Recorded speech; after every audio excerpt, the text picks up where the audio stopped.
మొత్తం ఈ పెన్షన్లన్నీ కూడా సమర్థవంతంగా మీకు ఇవ్వడమే కాకుండా చాలా మంచి పేరు కూడా వచ్చింది ప్రభుత్వానికి. ఒక చిన్న తప్పు జరగకుండా రియల్ టైంలో అందరికీ పెన్షన్లు ఇప్పిస్తున్నటువంటి కరుణ గారు, ఆవిడ సెక్రటరీ, మంత్రి గారు, మన అప్పలనాయుడు గారు ఇక్కడే మంత్రిగా కూడా ఉన్నారు. ఈరోజు నేను 2 కార్యక్రమాలకు వచ్చాను. ఒకటి అతి ముఖ్యమైన కార్యక్రమం హెచ్పివి వ్యాక్సిన్. ఈరోజు భారతదేశంలో ఈ హెచ్పివి వ్యాక్సిన్ తీసుకొచ్చారు మన ప్రధానమంత్రి నరేంద్ర మోడీ గారు. దీనికి కారణం చాలా మందికి క్యాన్సర్ వస్తూ ఉంది. ఇందులో ఆడవాళ్ళకి ఎక్కువ క్యాన్సర్ వస్తూ ఉంది. ఈ విషయం కూడా మీరు గుర్తుపెట్టుకోవాలి.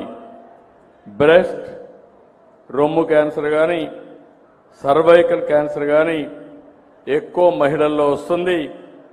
అదే మరి మగవాళ్ళల్లో మిగిలిన వాళ్ళని మీరు చూస్తే నోటి క్యాన్సర్ మగవాళ్ళలో ఎక్కువ వచ్చే పరిస్థితి వస్తూ ఉంది. ఈ వ్యాక్సిన్కు మామూలుగా అయితే 4,000 రూపాయలు ఖర్చు అవుతుంది. ప్రభుత్వం దీన్ని 400 రూపాయలకు కొని అందరికీ వ్యాక్సిన్ ఇచ్చే బాధ్యత అటు కేంద్రం ఇటు రాష్ట్రం తీసుకున్నామని చెప్పి మీ అందరికీ విజ్ఞప్తి చేస్తున్నా. ఇక్కడ మనం గుర్తుపెట్టుకోవాల్సింది, క్యాన్సర్ రావడానికి ప్రధానమైన కారణం మన అలవాట్లు, మన కలుషితమైన వాతావరణం. అందులో మహిళలకైతే సర్వైవల్ క్యాన్సర్ అనేది కామన్ గా వచ్చే పరిస్థితి వచ్చింది.